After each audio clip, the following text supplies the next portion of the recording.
Hello Varun, कैसे हो? आशीष तो अभी अभी बाहर गया है।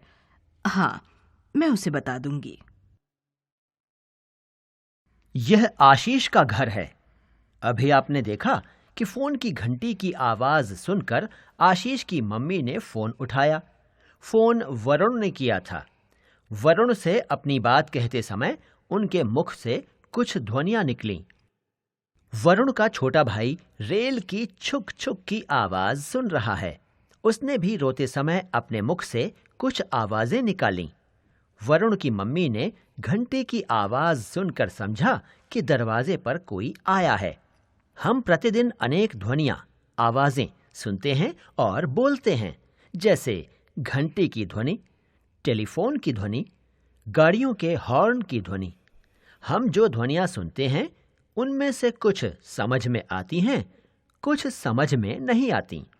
हमारे मुख से भी अनेक ध्वनियां निकलती हैं। इन ध्वनियों से कोई अर्थ निकलता है। मुख से निकली ध्वनियों को वर्ण कहते हैं। वर्णों से मिलकर ही शब्द बनते हैं। वर्ण भाषा की सबसे छोटी ध्वनि है। हर भाषा में वर्णों को लिखने के लिए कुछ निश्चित चिन्ह बनाए गए हैं। वर्ण वह ध्वनि है जिसके टुकड़े नहीं हो सकते। वर्ण दो प्रकार के होते हैं, स्वर और व्यंजन। स्वर, जो वर्ण बिना किसी अन्य वर्ण की सहायता के बोले जाते हैं, उन्हें स्वर कहते हैं। हिंदी में कुल 11 स्वर हैं। अ, आ, इ, ई, उ, ऊ, री, ए, आई, ओ, औ। व्यंजन, हिंदी भाषा में 33 व्यंजन हैं। क, ख, ग, घ, अंग, च, छ, ज, झ, ञ, ट, ठ, ड, ढ, ण, ळ, ढ, त, थ, द, ध, न, प, फ, ब, भ, म, य, र, ल, व, श, श, स, ह। ऊपर अलग से ड़ और ढ़ लिखे गए हैं। ये भी व्यंजन हैं जिनका उच्चारण ड और ढ से भिन्न होता है। ये हिंदी भाषा में बाद में जोड़े गए हैं। संयुक्त व्यंजन क्ष, त्र, ज्ञ और श्र, ये 4 वर्ण संयुक्त व्यंजन कहलाते हैं।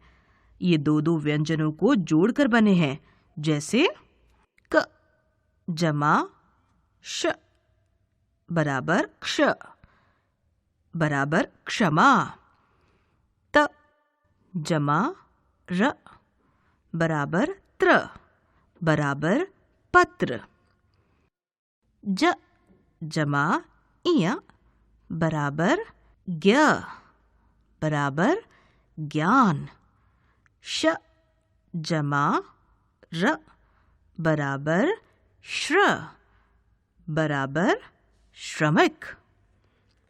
वर्णमाला, स्वर और व्यंजन वर्णों को मिलाकर वर्णमाला बनती है। हर भाषा की अपनी वर्णमाला होती है। वर्णमाला में सभी वर्ण निश्चित क्रम में होते हैं। वर्णों के क्रम से लगे समूह को वर्णमाला कहते हैं। वर्णमाला में स्वर और व्यंजनों का क्रम पीछे जान चुके हैं। इनके अलावा कुछ अन्य वर्ण भी हैं। आओ समझाते हैं। इन चित्रों और उनके साथ आए वाक्यों को देखिए।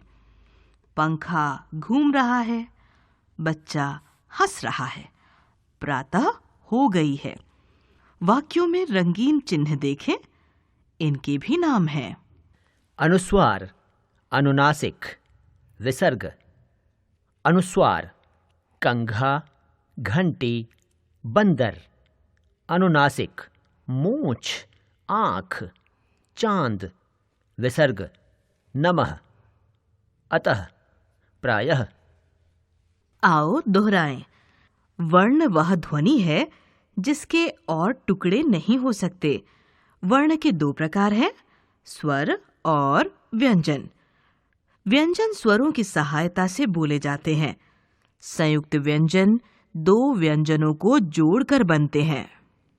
स्वरों और व्यंजनों को मिलाकर वर्णमाला बनती है।